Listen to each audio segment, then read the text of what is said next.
action here in quarter number 3. And he is out of bounds here on the return. Out come the Colts. They'll have it first here to start quarter number 3.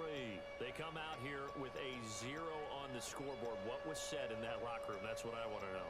I would love to have been in there because we often have the feeling that there's a lot of shouting, screaming, people upset. But typically, halftime locker rooms are a lot more clinical than that.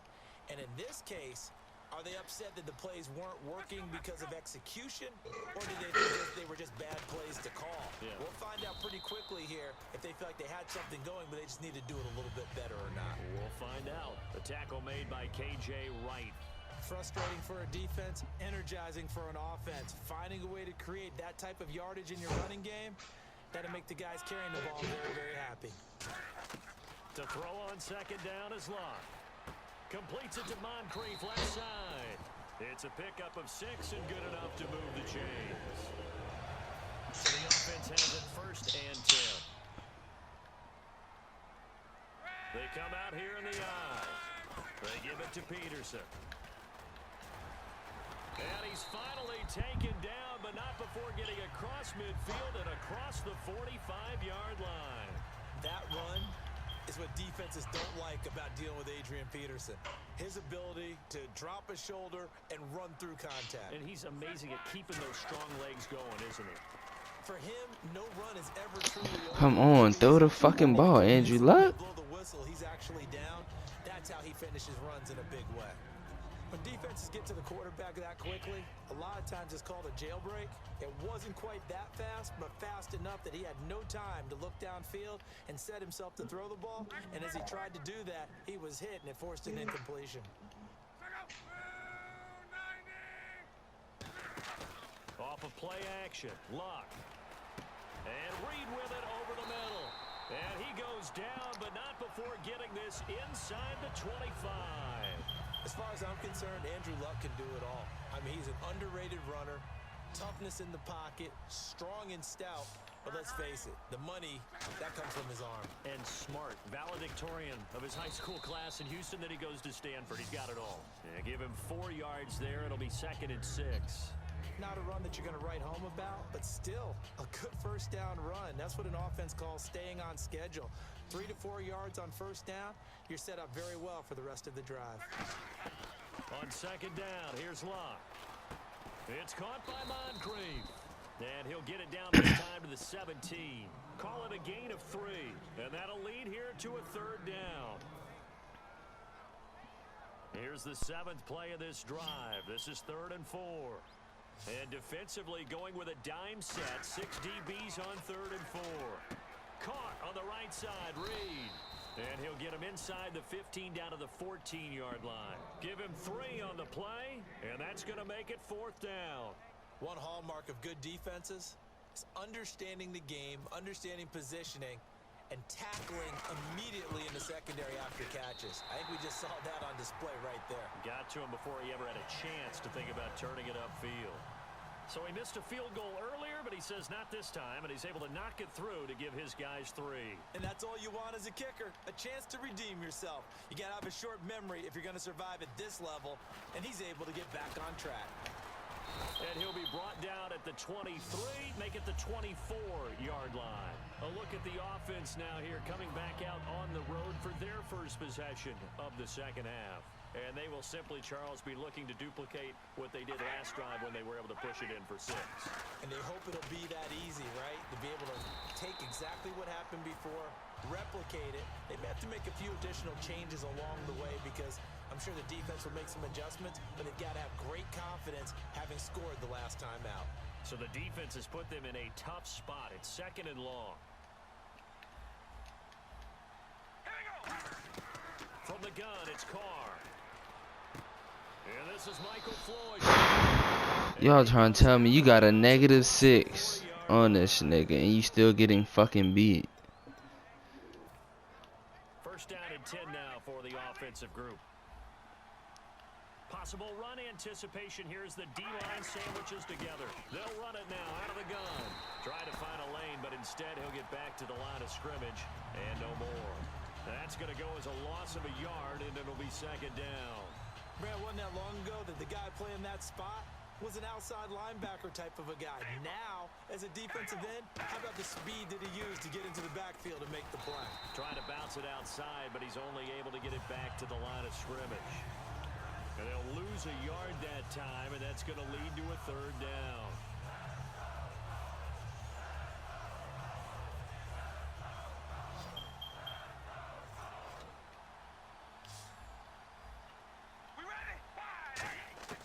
Throwing his car on third down.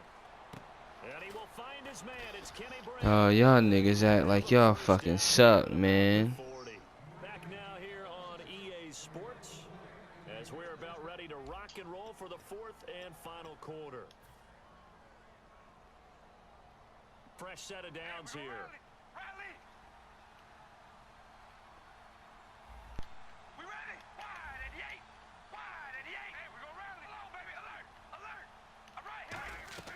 They go play action here. And no escaping this time as he'll go down. They got him for a sack. Brian Arakpo coming hard on the blitz. He dumps him for a loss of 8.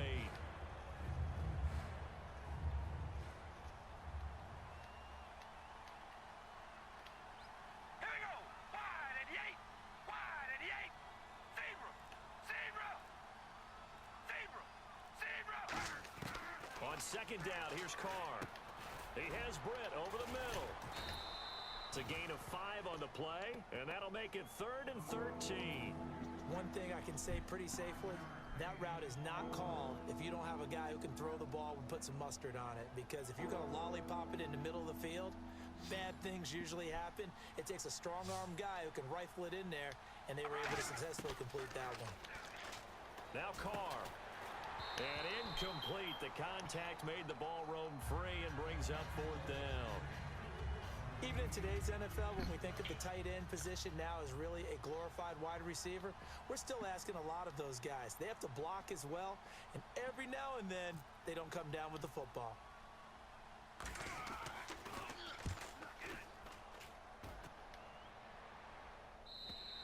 And not what he was hoping for there. Alright, man, we gotta get a fucking touchdown in order to win. Now Indianapolis set to take the field. And last time they got 3 points, but it was a chip shot field goal. And when you go to the sideline after a chip shot field goal, maybe the offense not too happy.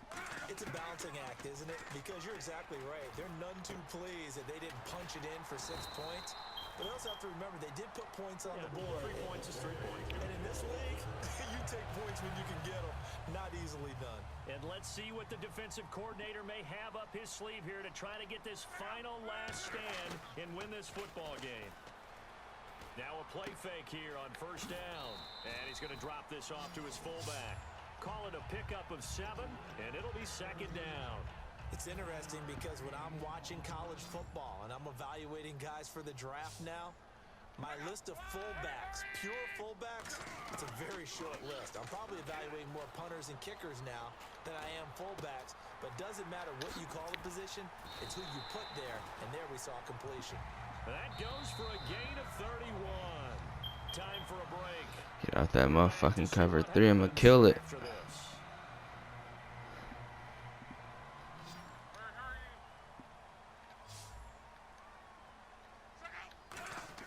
Luck on 1st down. And he can't get a throw away. He's taken down. KJ Wright in there. This nigga really got KJ Wright out. This bitch turned up. Moving the ball well offensively, really getting into a groove. Last play, pass completion. Now, finally, the defense gets there. And you have to find a way to disrupt their rhythm. Do you do it with coverage or do you do it with pressure? They elected to go with pressure, and it was the right call. It's a gain of 7, and that's going to bring up a 3rd down. Short of the sticks after that completion, and now it's 3rd down for this offense. So there on that play, offensively, they ran the crossing route. Defense was in zone coverage, so as a former DB, how tough is it to defend that? It's really difficult because your natural inclination is to chase the receiver and maybe leave your zone. So you have to have discipline in order to talk to your other coverage guys and let him know that that receiver's crossing from your zone to the next zone. He's coming your way. Make sure you have him. And then when the ball is actually thrown, secure the tackle. When they're moving on crossing routes, if you miss a tackle, it usually results in a big play. Out of the backfield, Adrian Peterson was the intended target. And it'll be 2nd and goal. And there was a good opportunity that just went awry there. A drop pass. I guess that's why they call them running backs and not catching backs. He's back to throw. He takes it across. Touch fucking down. Let's get it. Wow. So many practices we watched over time where the offense works on scoring late in the game and finding a way to win, as we just saw there. Just saw it right there. Now can they preserve that advantage that they just got? Following the touchdown, Dustin Hopkins will kick it away. This is fielded a couple yards deep. Able to get away. That's why you keep the legs churning. And last year that would have been a net gain of 5 on the return. This year he stopped where he would have been if he had taken a knee, and that's at the 25.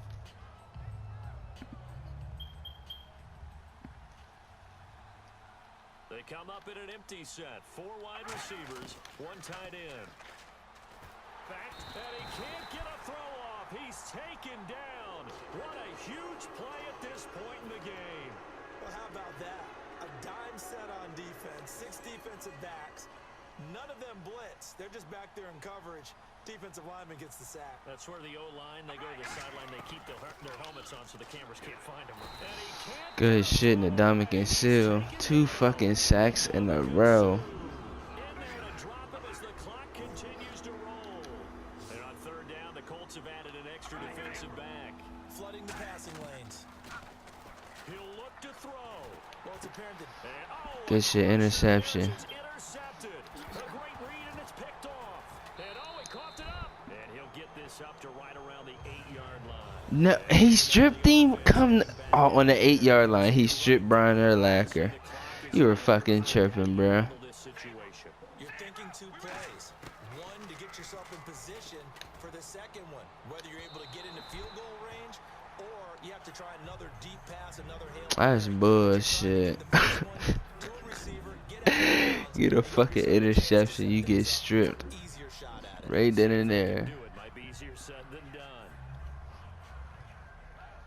So incomplete on first. Let's see what 2nd down has in store. And they're going to go soft on the corners. They'll look to throw. He's going to let it fly. Here's a first NFL catch for Josh Doxson. And what a big-time play there. A nigga got Josh Dawson. 4 yards. Not a bad pickup. Last drive he threw the pick, but he's not shy. He's going downfield again there. And you can't be, because if you back off after throwing an interception, your whole game plan just goes right out the window, and it makes things easier for a defense. And you and I both know there's a quarterback in this league that's any good that doesn't throw an interception occasionally, and they usually bounce back in a big way. I've seen guys throw 5 and still find a way to win. And, a crusher there as it's intercepted. Picked off by Prince Amukamara. And a big turnover there as his guys will get the football. That nigga played that bitch down to the wire. 7-10. Only 1 timeout defensively, so that should just be a simple kneel down. I agree totally. I looked at my time management chart. It says take a knee, victory formation. They just have 1 timeout left, and that should be all she wrote. By the way, it's a good thing you can read that because nobody else can. Not with my chicken scratch, not at all. What a hard-fought, low-scoring game. A tough one to lose always, partner. For the losing team, not beautiful. But for the winning team, that's almost textbook old-school football. And you know I loved it. Beat that nigga 10-7.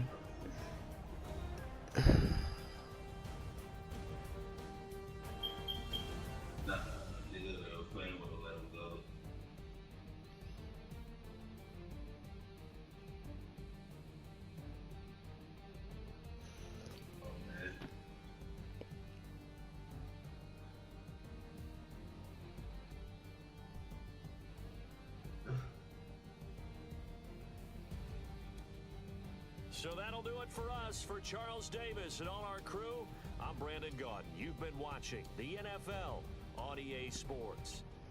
The Colts are winners as we say so long See, from everybody had a problem Indianapolis. with the D.